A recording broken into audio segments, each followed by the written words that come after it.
Hi friends, ఈ సమాజంలో జనాలు ఎట్లున్నారు తెలుసా? మేమే కష్టం చేసుకుని బతుకుతున్నామంటే మమ్మల్ని అడుక్కునేటట్టు ఉన్నారు. మా అవసరాలు కడిగితే ఎవరికి సాయం చేయలే, కానీ మేము ఒకరికి సాయం చేయాల్సి వస్తుంది. ఏం జరిగిందంటే, మేము చేసే డబ్బులు సరిపోక గిరిగిరి లాంటిది తీసుకొని చిట్టి వారం వారం కట్టుకుంటాం అనమాట. అయితే అలా ఈయన ఏం చేశాడు, మా ఆయన వేరే అతనికి చెప్పాడు, నేను ఇలా ఎత్తుకున్నాను రా అని. ఒక అబ్బాయికి చెప్పాడు అనమాట, మేము ఇలా గిరిగిరి ఎత్తుకున్నాం రా మాకు ఇంట్లో వెళ్ళాక అనేసి. అన్న నాకు కూడా ఇప్పివు, నేను కూడా కట్టుకుంటా అన్న అన్నాడంట. అయితే నేనే సగం కట్టేది ఉందిరా, అది కడితే వాడు ఇస్తాడు, సారీ ఆయన ఇస్తాడు అన్నాడంట. అయితే సరే అన్న అని ఎట్లా చేసి నాకు ఇప్పి అన్నయ్య అని ఆ అబ్బాయి అన్నాడంట. అయితే ఏం జరిగింది, ఆ చిట్టి అతనికి ఈయన ఫోన్ చేసి, అన్న మా తమ్ముడికి ఒక 10,000 కావాలి అర్జెంట్ అన్న, వాడికి బాగాలేదు హాస్పిటల్లో ఉన్నాడంట, వాడు వారం వారం కట్టుకుంటాడన్న, వాడు కట్టకపోయినా నేను కడతాను అనేసి ఈయన మాట్లాడాడు. అయితే నువ్వే కట్టేది ఉంది కదా చిన్న, ఒక 3,000 అవి కట్టి తీసుకో అనేసి చిట్టి అన్నాడంట. సరే అన్న అవి కడతా, మీరైతే ఇవ్వండి అనేసి అన్నాడంట.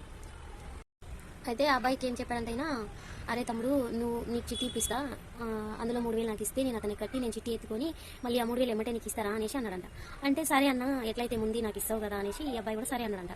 అయితే ఇంకా ఎట్లా ఇస్తాలే చిట్టి ఎత్తుకోవచ్చు, ఎత్తుకున్న డబ్బులు మళ్ళీ ఇంట్లో ఖర్చులకు ఉంటాయి కదా అనేసి నేను ఆశపడి అన్నకి ఫోన్ చేసి, అర్జెంట్ అన్న వాడికి బాగాలేదు హాస్పిటల్లో ఉన్నాడు, ఫోన్ చేస్తుంది, ఓకే కొంచెం ఇయ్యన్న అని చెప్పి ఇప్పించాడు.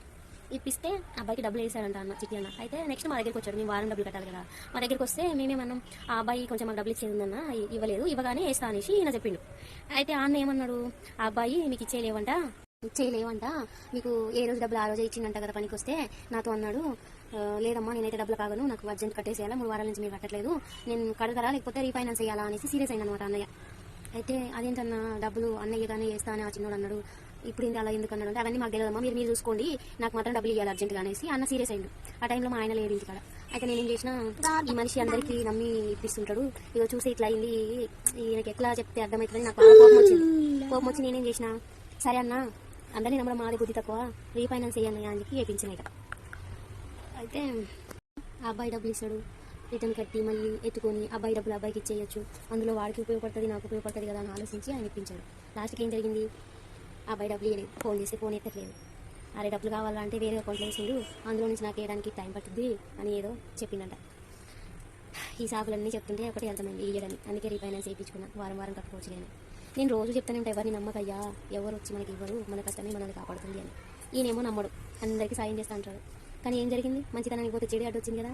ఈ రోజుల్లో మంచి అస్సలు పనికి రాదు, మంచితనం అనేది లేదు కూడా, చెడ్డవాళ్ళకి చెడుగానే ఉండాలి. అతనికే కాదు బయట ఇంకొక అబ్బాయి కూడా ఇప్పించి ఇప్పుడు ఆ అబ్బాయి కోసం వెతుకుతున్నాడు. ఆ అబ్బాయి డబ్బులు ఎత్తుకొని పారిపోయిండు, అతని కోసం కూడా వెతుకుతున్నాడు. ఇప్పుడు ఈయనతో రెండో ఆయన. ఎందుకు ఇంతగానో వాళ్ళ గురించి ఆలోచించి వాళ్ళ డబ్బులు ఇప్పించి ఇబ్బందులు పడడం చెప్పు. ఇంట్లో చిన్నపిల్లలు ఉన్నారు, 3 పిల్లలు, ఇంట్లో ఖర్చు లేని, ఇంట్లో ఎలా వెళ్తుంది, ఇంటి గురించి ఆలోచించాలి కదా ఫస్ట్. బయట గురించి ఆలోచిస్తే ఏమొస్తుంది. అందుకే అంటారు, పెళ్ళని చెప్తే వినాలి, పెళ్ళము చెడు చేయదు ఎవరికైనా, మంచిగా చెప్తుంది, మంచిగా కోరుకుంటుంది. భర్త క్షేమమే కదా భార్య కావాల్సింది. ఎప్పుడు అర్థమవుతుంది మగవాళ్ళకి.